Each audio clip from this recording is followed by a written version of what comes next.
আমার যে কোশ্চেনটা সেটা হচ্ছে কি, আপনি দেখলাম ছাত্রছাত্রীদেরকে নিয়ে বা শিক্ষা ব্যবস্থাকে নিয়ে খুব বেশি গুরুত্ব দিচ্ছেন। তো আমার যে দুঃখের বিষয়টা সেটা হচ্ছে কি, প্রতিটা নাগরিকের তো আপনার বার্থ সার্টিফিকেট বলেন, পাসপোর্ট বলেন এবং আইডি কার্ড পাওয়া একটা নাগরিকত্ব অধিকার।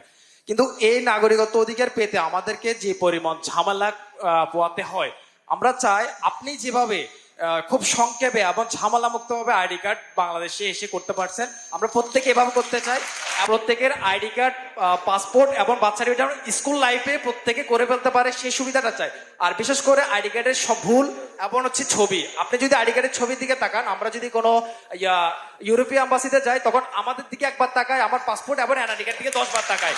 চিন্তা করে বাংলাদেশে দুর্ভিক্ষ চলতেছে কিনা, ওরা চিন্তা করতেছে বাংলাদেশে কোনো দুর্ভিক্ষ লাগছে কিনা, যে তাদের ছবির অবস্থা কেন, তাদের বাস্তবীয় চেহারার সাথে এমন অবস্থা কেন।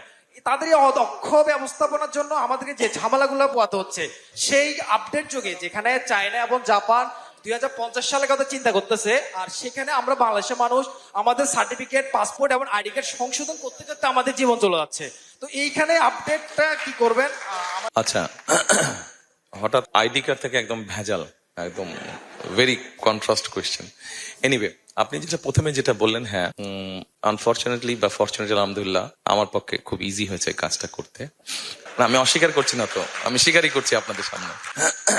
বাট এটা প্রসেসটাকে ইজি করতে হবে, আর প্রসেসটাকে ইজি করতে হলে জিনিসটাকে যত ডিজিটালাইজ করতে পারবো আমরা উইথ সাম কারেকশনস, আমার কাছে যেটা মনে হয়, তাহলে আপনি ঘরে বসে জিনিসটাকে করতে পারবেন।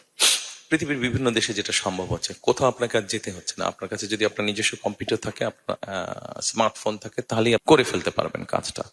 সো আমরা পুরো সিস্টেমটাকে আমাদের যেখানে যেখানে এরর্স আছে সেগুলোকে আমরা কারেকশন করবো, কারেকশন করার উদ্যোগ আমাদেরকে নিতে হবে। আপনি যেটা বলেছেন, ইউ আর ভেরি রাইট, অনেককে অনেক হ্যাসেল পোহাতে হয়।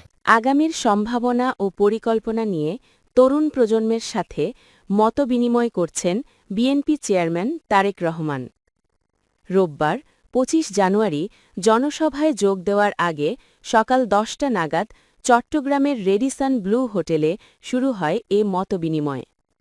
The plan youth policy talk with Tarique Rahman শীর্ষক এ সভায় চট্টগ্রাম নগর এবং আশেপাশের অর্ধশত কলেজ বিশ্ববিদ্যালয়ের 450 শিক্ষার্থী অংশগ্রহণ করেছেন।